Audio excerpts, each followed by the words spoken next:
Hey, it's Charlotte Pierce here from Ready Row USA, live at the US Rowing Convention. How did it go, Rick?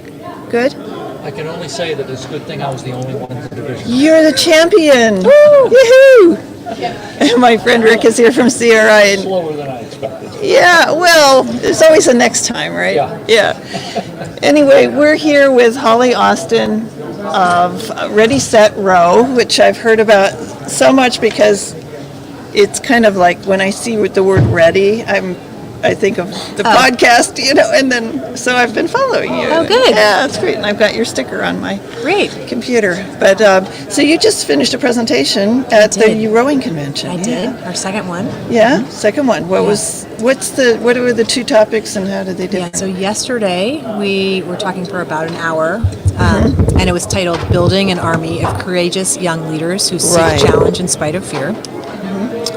We talked about youth development opportunities in the sport of rowing, right? So Ready, Set, Row and the RSR Elite, which is our big summer racing camp, coaches mainly high school-aged females in the U.S., and we do a lot of character strength building curriculum so that we can train the mental component or the mental fitness. Yeah, I picked that up from your website.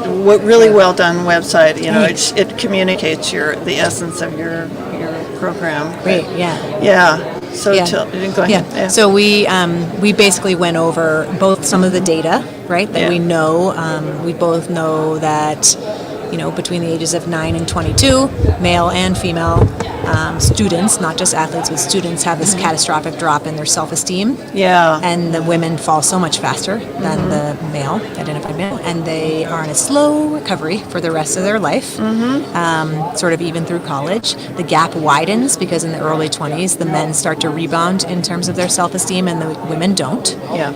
And then there's a slow incline, and the men reach their middle school level of self-esteem in their mid to late 50s, and the women never reach it.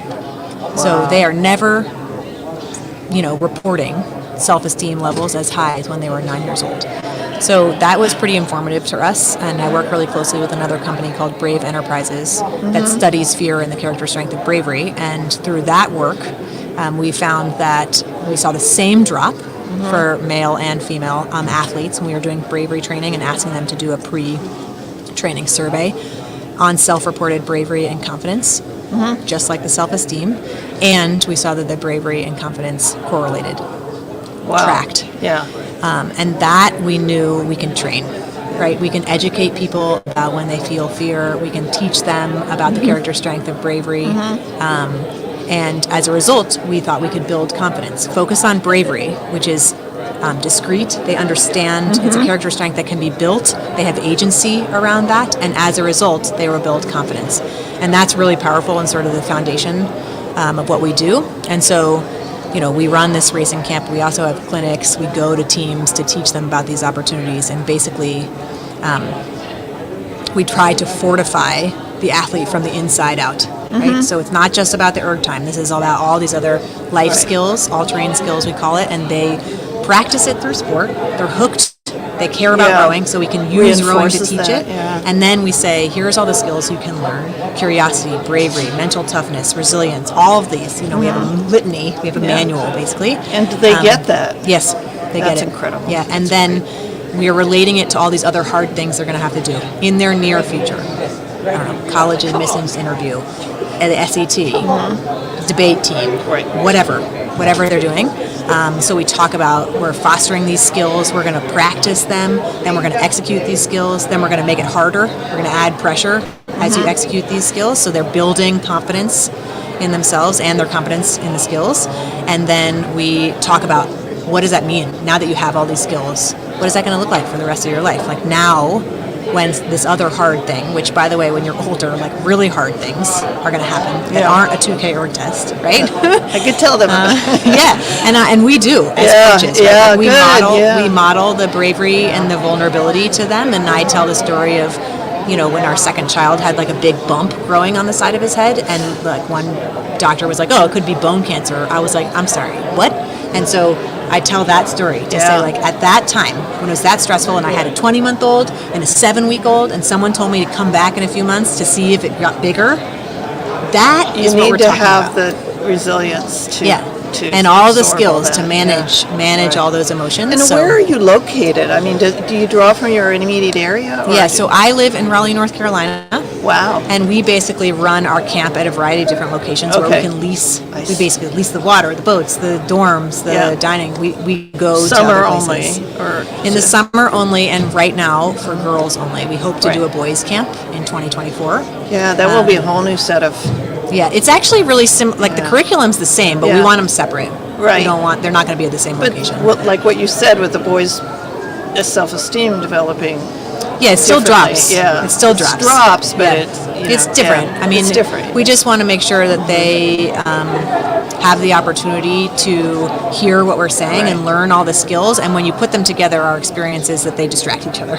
Yeah, well, So, yeah, That's what we're not. I know that's why they have boys' schools and Right. girls' schools. Right. And so, where have you been with the camp? And how long has it been going on? Yeah, so 2016 was Okay, the first summer. We did a couple years at St. Andrew's School in Delaware. Right. And then they had a massive campus renovation.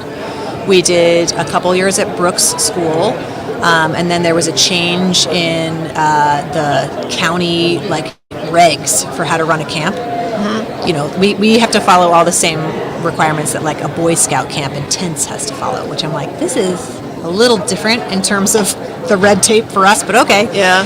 And so then we went to, in 2021, we went to Northfield Mount Herman Oh, in Massachusetts yeah. because their summer school was shut down, so we were able to go there. But then when their summer school comes back, their dorms are full, you need to right? find- So, yeah, right. and last year we were at Washington College Yeah. on the eastern shore of Maryland. Northfield has a pretty strong rowing program, don't They do. I mean, Yeah. all of those programs have Yeah. decent rowing programs. So, So you go where you find rowing. we'd love to find our permanent home. We're actively Yeah. looking for it, but because we've been at boarding schools in the beginning, they're smaller, and so Yeah. if they have a massive renovation, campus renovation, there's nowhere to go. Yeah. And so we just now started looking at colleges, and I had hesitated because of red tape and I don't know all the things that would happen at a college, and so we're trying to figure out where we'll Yeah, it takes them forever Yeah. to make a decision Yeah, too. yeah, yeah. I tried to put a conference up at a college, and it was tough. tough. Yeah, it's a lot of.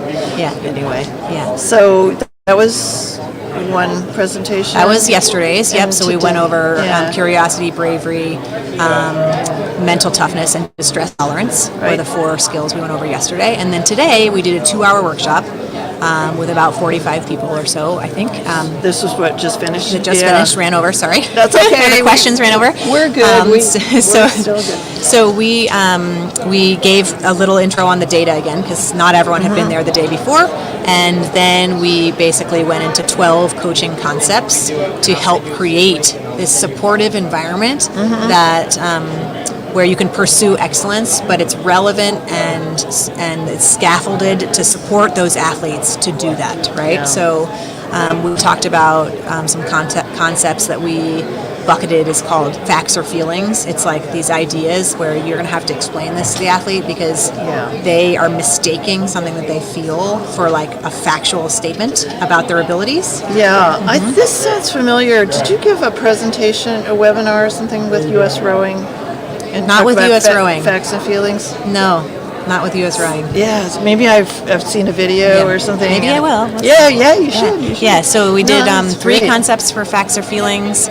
Then we did some character strengths. Yeah. And then we did some mental skills. So, and the way we broke those down is demonstrated that, in our opinion, to do a fully integrated educational program, instructional program, where the goal is to transform the athlete through the sport, not just put the bow out in front, but actually transform Yeah. the person in the boat.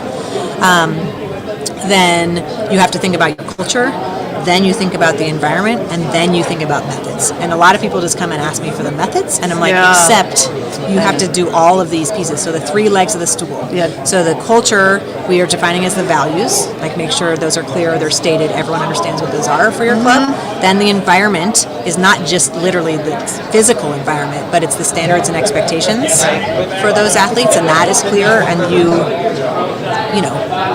implement that. It's not just lip service. Yeah. And then the methods and lessons are actually what are you going to teach now in the environment. So we go through all three of those pieces and with those 12 concepts. Do you feel like you equip some folks to go out? I think so. We did some stories, some real life stories, to show them, here are some of the challenges we have seen. Then we asked them to sort of noodle on, have they seen this? And most of them have, and to talk about, so what does this mean when you look at these skills? How do we, why are these skills relevant to the story? And then we asked them to share, and people gave us some things they've been struggling with, and then we basically, as a group, and I help facilitate, like, here's some things you could do with the kids who are you're seeing these behaviors. Amazing. Yeah. So I hope the goal was to educate them on it, but also take things away that this resonates with me, and I can apply in my club, like today. Yeah. Yeah, it's always, people are so busy and they want to do good things, but they don't realize, or don't always realize that it's an individual. The factors come from your individual situation, or you can't just apply someone else's template to it. Right. Yeah. Well, and some of the, they're super busy. Like, they probably don't get paid any money. They just want to do. They want to do a good job things. and support the athletes, and so and they don't have a lot of time. Like the kids are especially if they're a club where everyone finishes schools at different times. So actually, we created the RSR Boathouse, which is a virtual community that houses a lot of these lessons. It houses tech videos, like literally explaining like erg technique. Yeah. It has nutrition, strength. Yeah. So they have a one-stop resource. That was the goal. List. It's like, this is a boathouse of information and a community for you that is open all the time. And there's a basic membership that's totally free. I do once a month like a coach corner where I just do a small mental skill lesson. So any kid can have access to this. So they can go in there and learn about, I did like a least squares regression line, which is like a concept of explaining to kids that like your performance isn't linear all the time. Like, you just aren't going to keep PRing for like eternity. Kids expect to do that? Yes. Wow. And then they beat themselves, like they just don't understand that that's not actually how training over time works. And because they're not mindful and they're not tracking it in terms of like really reflecting on what they just did, they recall the one workout that maybe gave them new information or they didn't perform the way they wanted to, and that's all they remember. So that's the factor feeling around perception, right? All they're remembering is the one that they didn't do as well, and they're not noticing all the 15 they did just fine. Feeds into the self-esteem issue, For sure. Right. Yeah. Well, do you give talks around to different groups? I'm on the board of a high school team, and I just think for our new coaches especially, this would be really, really helpful. Yeah, so we're putting together basically like a coach education program. Nice. And Brave, which is the company that studies fear and bravery and does a 2-hour Brave session, they go all around the country to do this. And it has nothing to do with rowing, right? We do all sports. It is a super engaging, fun way for the kids to then feel in their body what it feels like when they feel fear. And in that case, it's more like improv work, so it's embarrassment. It's personal fear around like asking someone to step in and like be noticed. So we teach them that and then build those character strengths right there. And so if I had a magic wand, I'd be like, you do the Brave training for 2 hours, short break, and then RSR comes in and talks about specific coping mechanisms and tools for our sport. And that is really powerful for athletes, and we do that all over the country. Yeah, that sounds amazing. And I was going to ask you, what's next? Big plans, development? Yeah, so we launched the expansion. RSR. Yeah, well, so we launched the RSR Boathouse in just November of this year. Yeah, we'd had alumni asking us for it, particularly the ones that had to go to college. They were like, "How do I?" Because they know this is these are trainable skills, and they will atrophy if they don't keep training them. And even as like adult women, like I'm like, I still work on this. I'm still thinking about how I can be more brave in my own life, right? So. So now that we've planted the seeds that like you have to do this for the rest of your life, people, then you can't just do one workout and then you have a magic wand. It doesn't work like that, right? So we built the RSR Boathouse to have that community where they can come back and they can share those stories, and they'll see me and the other RSR coaches. And it's really hard to row in college. It's really hard. So we just want to be there for them, right? If it's only to make that connection and be like, we love you and you got this, So, and then we're building all of the curriculum so that someone who like, I don't know, we got Linda Murray in there recording several like tech, how to actually row on the erg efficiently. I mean, we have I the need best to of the watch best that. doing I know. this, right? So, Yeah. so it's right now built for high school or juniors, high school and college athletes, but we built the membership so that we could have coaches and like master content.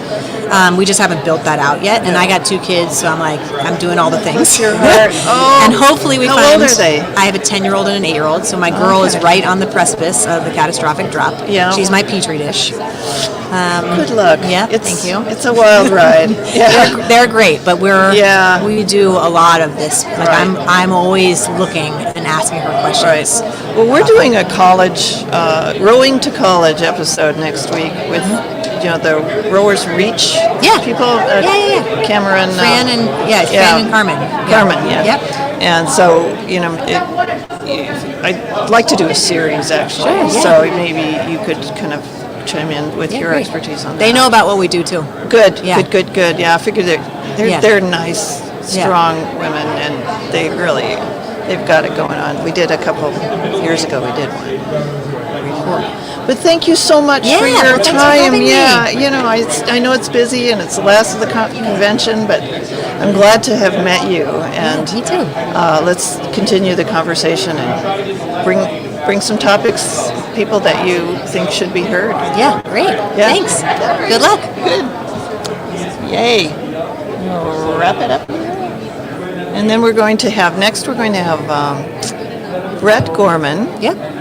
doing It's a Wrap Awesome. of the convention. So it's been great to see everyone. Great. So we'll thank you. See you on the